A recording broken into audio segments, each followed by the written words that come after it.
Madame la Présidente, Monsieur le Président, mes chers collègues, je vais intervenir sur deux thématiques, la filière hydrogène en Pays de la Loire et les transitions économiques. Alors que 95% de l'hydrogène produit actuellement en France utilise des énergies fossiles, le Président de la République vient d'annoncer un plan de 7 milliards d'euros pour faire basculer la France dans l'hydrogène vert, en s'appuyant notamment sur le renforcement de nos capacités de production d'électricité d'origine nucléaire. De son côté, notre région s'est dotée d'une feuille de route hydrogène à l'horizon 2030, financée par une enveloppe de 100 millions d'euros. De nombreuses régions françaises se sont également engagées dans cette voie, la Bretagne, l'Occitanie, la Normandie et bien d'autres, avec à chaque fois des dotations de plusieurs dizaines de millions d'euros. Face à cette pluie de millions, voire de milliards d'euros, il nous semble opportun de réinterroger notre stratégie régionale. Quels sont les objectifs poursuivis?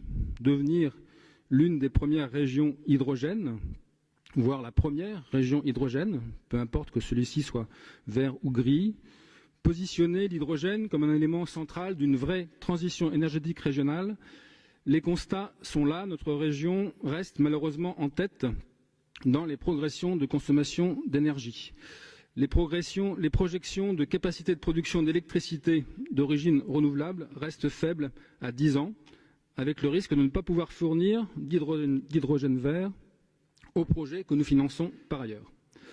À la veille de décider des engagements budgétaires 2022, un point d'étape sur notre feuille de route hydrogène semble indispensable.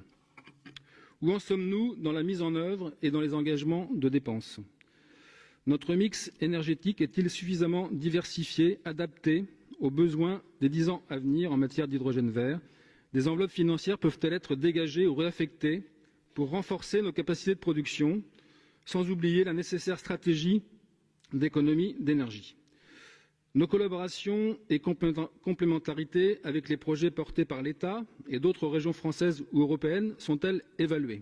Par exemple, sur l'avion du futur, comment gérons-nous la coopération ou la compétition avec les places fortes de l'aéronautique européenne que sont l'Occitanie ou Hambourg, par ailleurs très liés avec la métropole nantaise? Les projets de recherche que nous finançons s'inscrivent-ils pleinement dans les orientations de nos filières d'excellence régionale? Sont-ils suffisamment expertisés à la lumière de ce qui est fait ailleurs pour en faire des projets différenciants ou au contraire contributeurs de partenariats efficients?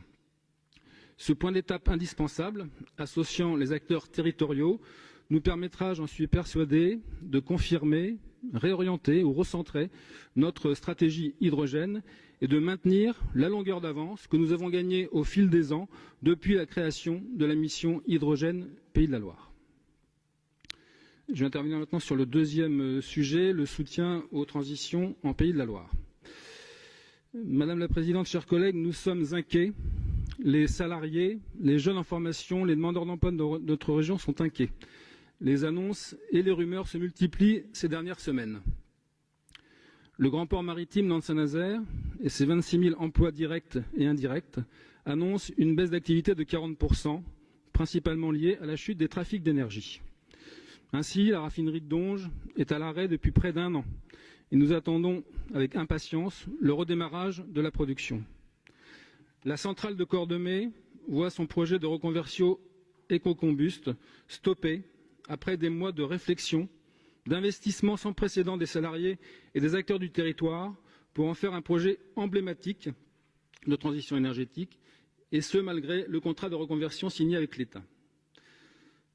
Là encore, le président de la République annonce de son côté le lancement de petits réacteurs nucléaires, les SMR, et la rumeur enfle sur la possible implantation de l'un d'entre eux sur le site de Cordemais. Il annonce également un plan ambitieux de plusieurs milliards d'euros pour la voiture électrique d'ici à 2030. Un véhicule électrique, c'est 40% de main-d'œuvre en moins par rapport à un véhicule thermique. C'est 20% d'emplois en moins dans la filière, notamment dans le secteur de la production. Au vu de ces quelques exemples, il semble donc que la transition soit en marche, en vitesse rapide. Nous pourrions nous en réjouir, nous ne doutons pas des capacités d'innovation et d'adaptation de nos entreprises, de nos chercheurs, de nos territoires, mais nous sommes inquiets. Plusieurs milliers d'emplois pourraient disparaître dans les activités portuaires, 10 000 emplois dans la filière automobile. Au-delà des pertes en volume, ce sont aussi la nature des métiers et des compétences qui vont profondément évoluer en quelques années. Alors, voulons-nous prendre en main notre avenir, celui de nos territoires, des hommes et des femmes qui y travaillent, mettre leurs compétences au service de la transition, ou nous limiter à accompagner du mieux possible la fermeture de sites, tenter d'améliorer des PSE inéluctables? C'est maintenant qu'il faut agir pour engager les dotations financières inscrites au CPER 2021-2027, au titre de la transition productive, du pacte régional d'investissement dans les compétences et des autres dispositifs qui le composent, pour élaborer des politiques de formation réajustées aux nouveaux besoins pour les jeunes générations, concevoir des plans de formation et de reconversion pour les professionnels en activité, mettre en chantier des CRTE dans chacun de nos grands pôles économiques. En résumé, assumer notre mission de chef de file et piloter l'animation territoriale sur ces sujets stratégiques.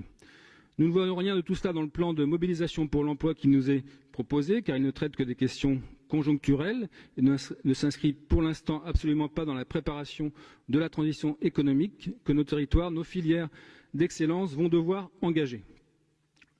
Nous vous avons transmis une contribution conséquente sur tous ces sujets et nous restons disponibles pour construire avec vous le plan d'action qui nous sera sans nul doute présenté lors de la prochaine session de décembre. Je vous remercie.